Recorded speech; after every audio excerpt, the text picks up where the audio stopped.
Hey, welcome to Socialism for All. This file is being recorded for the February 2021 edition of Socialism for All, and it's an audiobook of Clara Zetkin's Only in Conjunction with the Proletarian Woman Will Socialism Be Victorious from 1896. If you like this video, please click the like button and the subscribe button, and consider supporting us on Patreon. Thanks as usual to the Marxists Internet Archive at marxists.org for hosting this text. Let's get into the audiobook. So, again, this is Clara Zetkin's Only in Conjunction with the Proletarian Woman Will Socialism Be Victorious.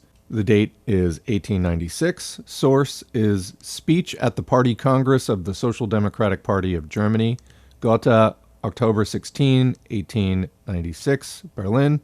Published, Clara Zetkin, Selected Writings, edited by Philip Foner, transcribed by Kai Schoenhals, International Publishers, 1984, transcribed from Marxists.org in August 2002. The investigations of Bachofen, Morgan, and others seem to prove that the social suppression of women coincided with the creation of private property. The contrast within the family between the husband as proprietor and the wife as non-proprietor became the basis for the economic dependence and the social illegality of the female sex. This social illegality represents, according to Engels, one of the first and oldest forms of class rule. He states, quote, "Within the family, the husband constitutes the bourgeoisie and the wife the proletariat." Nonetheless, a women's question in the modern sense of the word didn't exist. It was only the capitalist mode of production which created the societal transformation that brought forth the modern women's question by destroying the old family economic system, which provided both livelihood and life's meaning for the great mass of women during the pre-capitalistic period. We must, however, not transfer to the ancient economic activities of women those concepts, the concepts of futility and pettiness, that we connect with the activities of women in our times. As long as the old type of family still existed, a woman found a meaningful life by productive activity. Thus, she was not conscious of her social illegality, even though the development of her potentials as an individual was strictly limited. The period of the Renaissance is the storm and stress period of the awakening of modern individuality that was able to develop fully and completely in the most diverse directions. We encounter individuals who are giants in both good and evil, who spurn the commandments of both religion and morals, and despise equally both heaven and hell. We discover women at the center of the social, artistic, and political life, and yet there is not a trace of a women's movement. This is all the more characteristic because at that time, the old family economic system began to crumble under the impact of the division of labor. Thousands upon thousands of women no longer found their livelihood and their lives' meaning within the family. But this women's question, as far as one can designate it as such, was solved at that time by convents, charitable institutions, and religious orders. The machines, the modern mode of production, slowly undermined domestic production, and not just for thousands, but for millions of women the question arose, where do we now find our livelihood? Where do we find a meaningful life, as well as a job, that gives us mental satisfaction? Millions were now forced to find their livelihood and their meaningful lives outside of their families and within society as a whole. At that moment, they became aware of the fact that their social illegality stood in opposition to their most basic interests. It was from this moment on that there existed the modern women's question. Here are a few statistics to demonstrate how the modern mode of production works to make the women's question even more acute. During 1882, 5.5 million out of 23 million women and girls in Germany were fully employed, i.e., a quarter of the female population could no longer find its livelihood within the family. According to the census of 1895, the number of employed women in agriculture, in the broadest meaning of this term, has increased since 1882 by more than 8%, in the narrow sense by 6%, while at the same time the number of men employed in agriculture has decreased by 3%, i.e. to 11%. In the area of industry and mining, the number of employed women workers has increased by 35%, that of men by only 28%. In the retail trade, the number of women employed has increased by more than 94%, that of men by only 38%. These dry numbers stress much more the urgency of solving the women's question than any highfalutin declamations. The women's question, however, is only present within those classes of society who are themselves the products of the capitalist mode of production. Thus, it is that we find no women's question in peasant circles that possess a natural, although severely curtailed and punctured, economy. But we certainly find a women's question within those classes of society who are the very children of the modern mode of production. There is a women's question for the women of the proletariat, the bourgeoisie, the intelligentsia, and the upper 10,000. It assumes a different form according to the class situation of each one of these strata.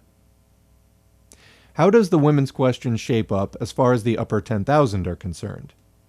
The woman of the upper 10,000, thanks to her property, may freely develop her individuality and live as she pleases. In her role as wife, however, she is still dependent upon her husband. The guardianship of the weaker sex has survived in the family law, which still states, "And he shall be your master."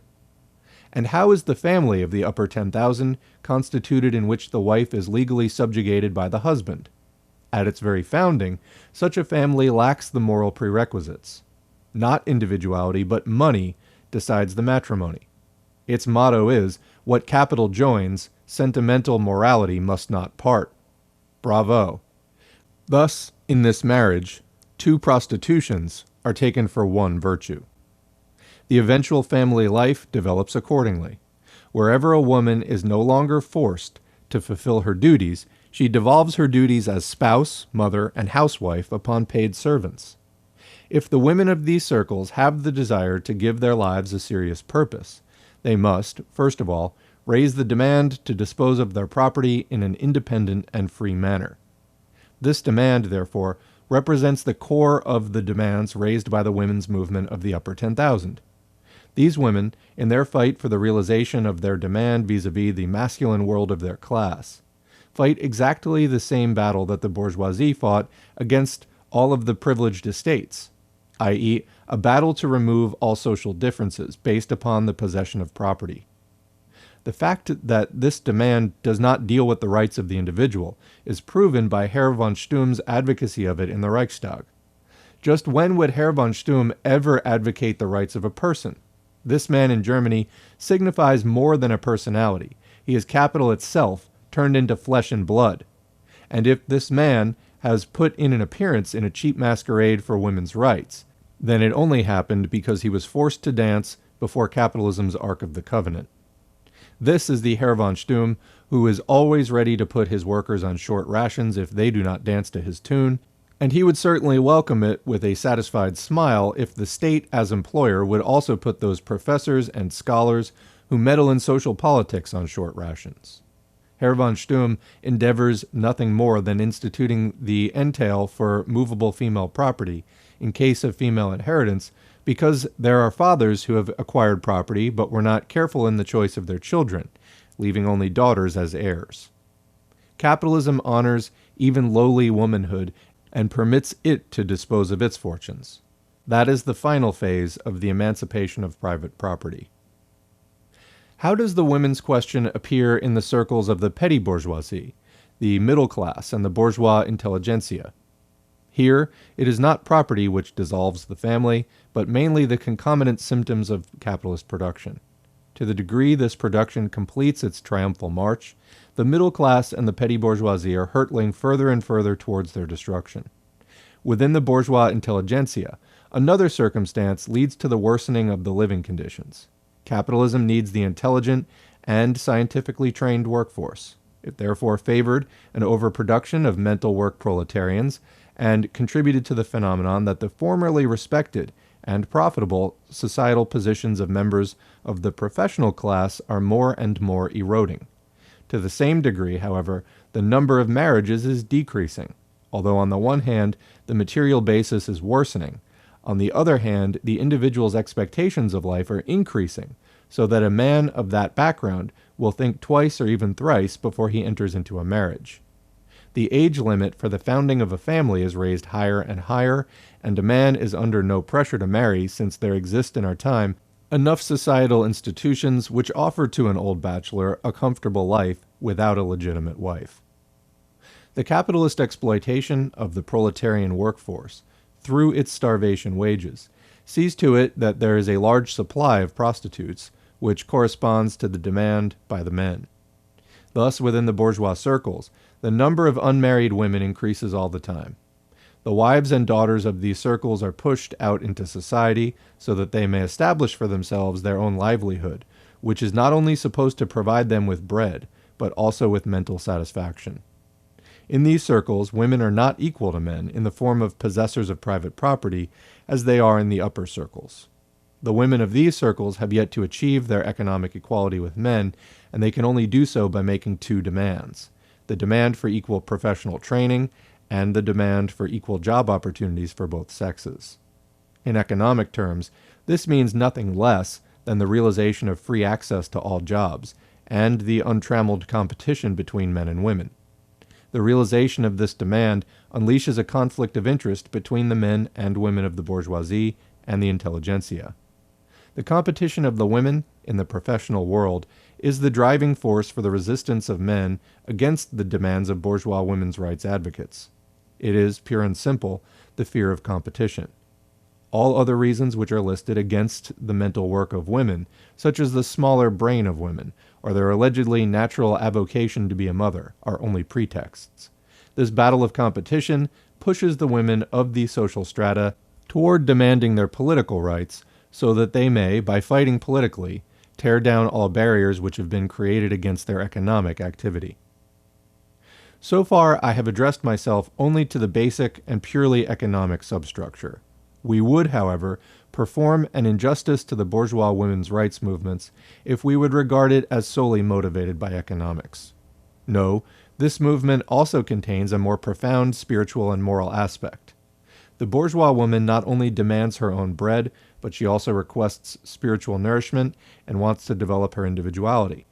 It is exactly among these strata that we find these tragic, yet psychologically interesting Nora figures, women who are tired of living like dolls in dollhouses, and who want to share in the development of modern culture.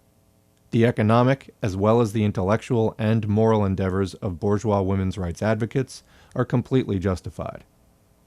As far as the proletarian woman is concerned, it is capitalism's need to exploit and to search incessantly for a cheap labor force that has created the women's question. It is for this reason, too, that the proletarian woman has become enmeshed in the mechanism of the economic life of our period, and has been driven into the workshop and to the machines. She went out into the economic life in order to aid her husband in making a living, but the capitalist mode of production transformed her into an unfair competitor. She wanted to bring prosperity to her family, but instead misery descended upon it. The proletarian woman obtained her own employment because she wanted to create a more sunny and pleasant life for her children, but instead she became almost entirely separated from them. She became an equal of the man as a worker.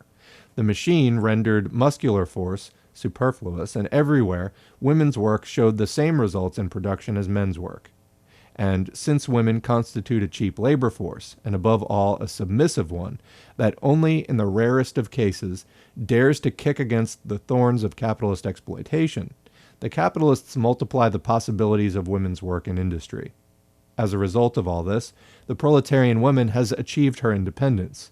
But verily, the price was very high, and for the moment they have gained very little. If during the age of the family, a man had the right, just think of the law of electoral Bavaria, to tame his wife occasionally with a whip, capitalism is now taming her with scorpions.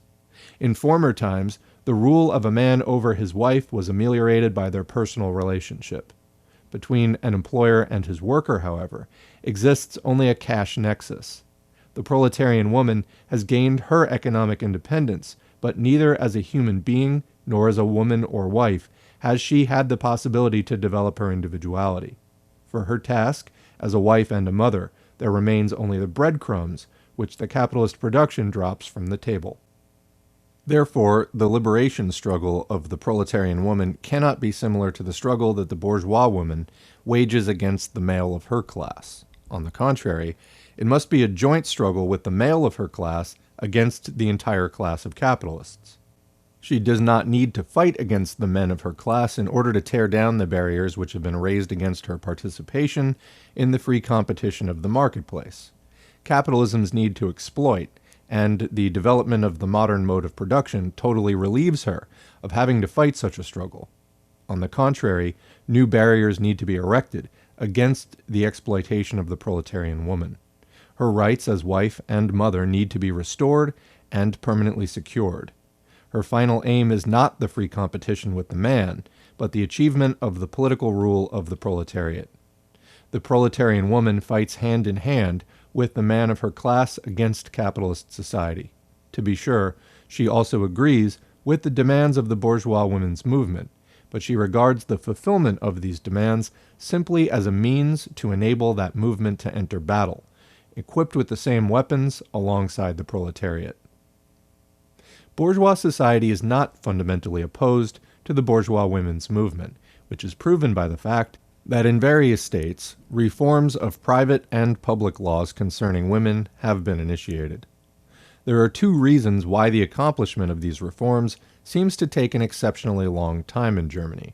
First of all, men fear the battle of competition in the liberal professions, and secondly, one has to take into account the very slow and weak development of bourgeois democracy in Germany, which does not live up to its historical task because of its class fear of the proletariat. It fears that the realization of such reforms will only bring advantages to social democracy. The less a bourgeois democracy allows itself to be hypnotized by such a fear, the more it is prepared to undertake reforms. England is a good example. England is the only country that still possesses a truly powerful bourgeoisie, whereas the German bourgeoisie, shaking in fear of the proletariat, shies away from carrying out political and social reforms. As far as Germany is concerned, there is the additional factor of widespread Philistine views. The Philistine braid of prejudice reaches far down the back of the German bourgeoisie. To be sure, this fear of the bourgeois democracy is very short-sighted. The granting of political equality to women does not change the actual balance of power. The proletarian woman ends up in the proletarian, the bourgeois woman in the bourgeois camp. We must not let ourselves be fooled by socialist trends in the bourgeois women's movement, which last only as long as bourgeois women feel oppressed. Quick comment from S4A. That is a great sentence. I'm going to read it again. We must not let ourselves be fooled by socialist trends in the bourgeois women's movement, which last only as long as bourgeois women feel oppressed. Everything we see, for example, from the Democratic Party screams this in, 100-point, all caps, bold, underlined, and italicized font. It's just amazing. Also, one other quick note. When she says social democracy here, that was the term for communism, Marxism, etc. that they used in those days. There was still kind of more of a union between what we would today call communists and what we would today call social democrats. In those days, it was just all called social democracy or the movement for social democracy. Okay, back to the text. The less bourgeois democracy comprehends its task, the more important it is for social democracy to advocate the political equality of women. We do not want to make us out to be better than we are. We are not making this demand for the sake of a principle, but in the interests of the proletarian class. The more women's work exercises its detrimental influence upon the standard of living of men, the more urgent becomes the necessity to include them in the economic battle. The more the political struggle affects the existence of each individual, the more urgent becomes the necessity of women's participation in this political struggle. It was the anti-socialist law which for the first time made clear to women what is meant by the terms class justice, class state, and class rule.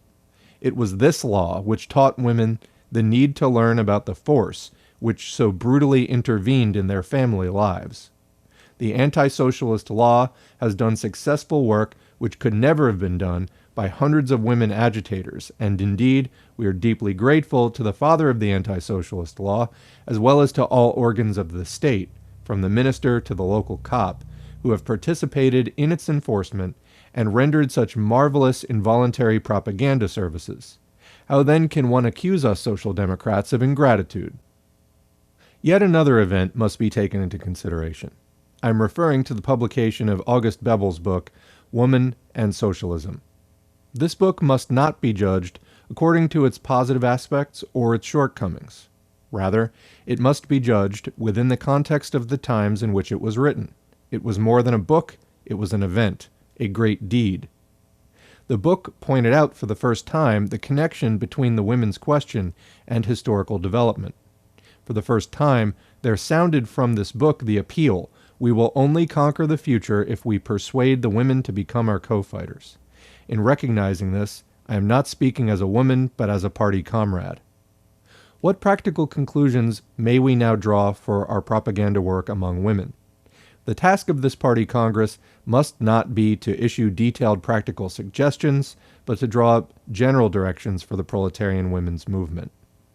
Our guiding thought must be, we must not conduct special women's propaganda, but socialist agitation among women. The petty, momentary interests of the female world must not be allowed to take up the stage. Our task must be to incorporate the modern proletarian woman in our class battle. We have no special tasks for the agitation among women.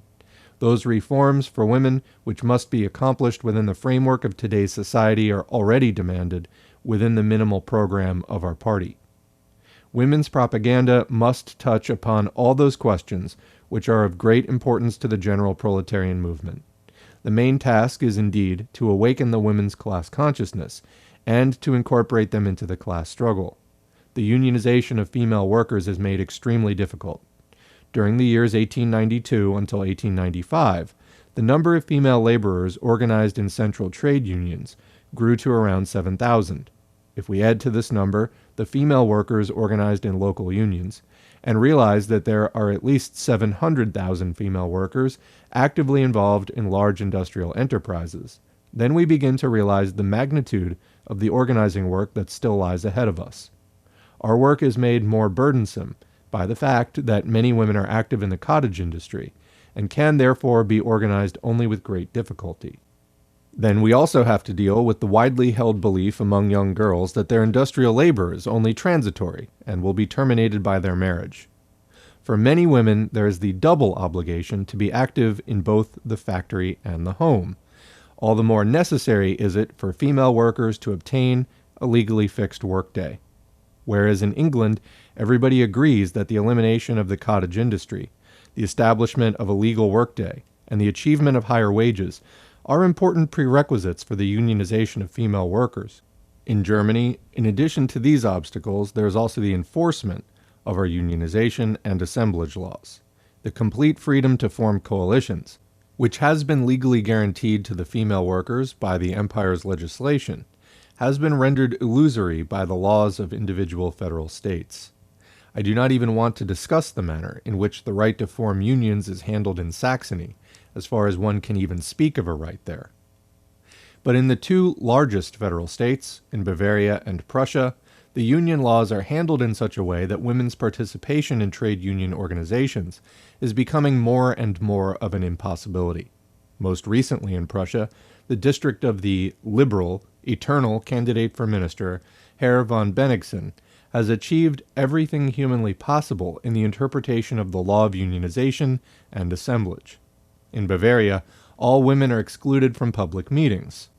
In the chamber there, Herr von Freilitzsch declared very openly that in the handling of the law of unionization, not only the text, but also the intention of the legislators should be taken into account. Herr von Freilitzsch is in the most fortunate position to know exactly what were the intentions of the legislators, all of whom have since died, before Bavaria became more lucky than anybody could have imagined in their wildest dreams, by appointing Herr von Freilitzsch as her Minister of Police. That does not surprise me at all, because whoever receives an office from God also receives concomitantly intelligence, and in our age of spiritualism, Herr von Freilitzsch has thus obtained his official intelligence, and by way of the fourth dimension, has discovered the intentions of the long-deceased legislators. This situation, however, does not make it possible for the proletarian women to organize themselves together with men. Until now, they had to wage a fight against police power and juridical stratagems, and on the surface, they seem to have been defeated. In reality, however, they emerged as victors because all those measures which were employed to smash the organization of the proletarian woman only served to arouse her class consciousness. If we want to obtain a powerful women's organization in both the political and economic realms, then we must, first of all, take care of the possibility of women's freedom of movement by fighting against the cottage industry for working shorter hours, and, above all, against what the ruling classes like to call the right to organize. We cannot determine at this party Congress what form our propaganda among women should take. We must, first of all, learn how we ought to do our work among women.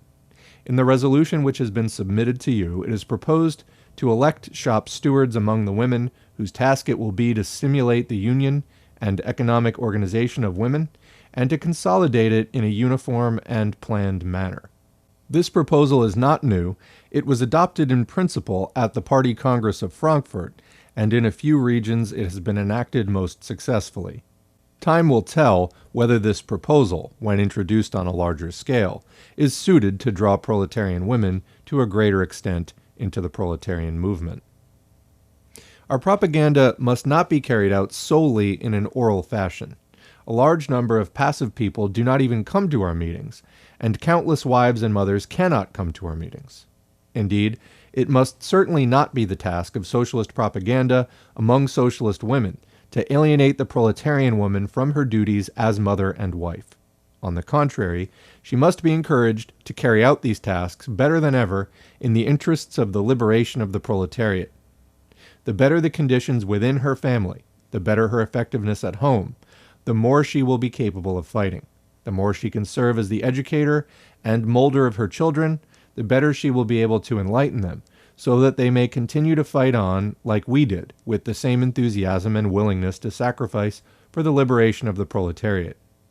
When a proletarian then exclaims, "My wife," he will add mentally, "comrade of my ideals, companion of my battles, mother of my children for future battles."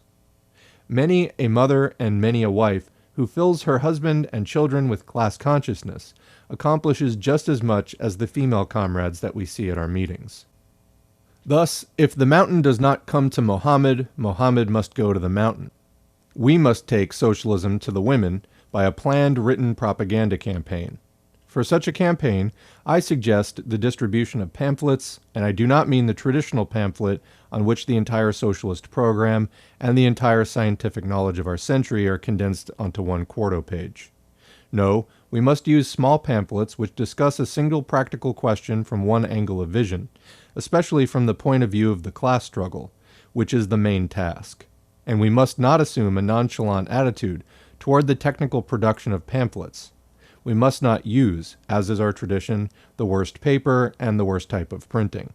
Such a miserable pamphlet will be crumpled up and thrown away by the proletarian woman, who does not have the same respect for the printed word that the male proletarian possesses. I just have to comment here quickly. She may have known what she's talking about as far as the proletarian woman not having the same respect for the printed word of the male proletarian. I have to say there have been a number of things she's been saying here which, I think it's an accusation of socialists generally of treating the workers like faceless, almost expendable soldiers in the class war, rather than, living, breathing people with dreams and inner lives, etc. And I'm picking up a lot of those vibes in regard to the way that she is speaking about, how the proletarian woman is to be handled, etc. I don't know exactly where that's coming from, but if it's putting you off, it's also putting me off, and just be aware of that. We're near the end of the text. I'm going to jump back into that now. Okay, here goes.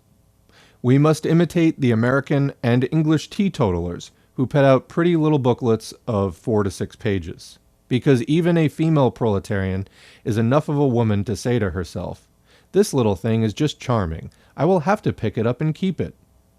The sentences which really count must be printed in great big letters. Then the proletarian woman will not be frightened away from reading, and her mental attention will be stimulated. Because of my personal experiences, I cannot advocate the plan of founding a special newspaper for women.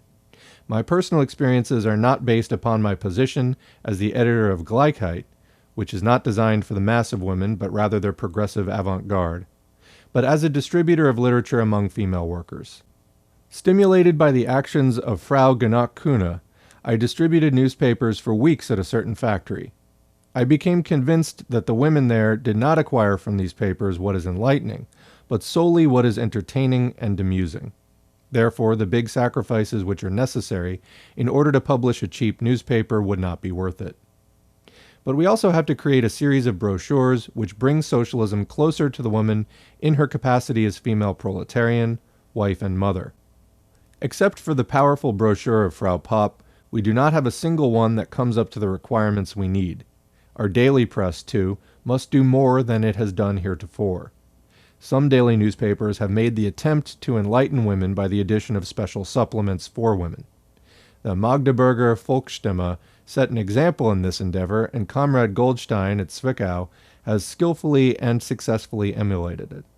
But until now, the daily press has regarded the proletarian woman as a subscriber, flattering her ignorance, her bad and unformed taste, rather than trying to enlighten her.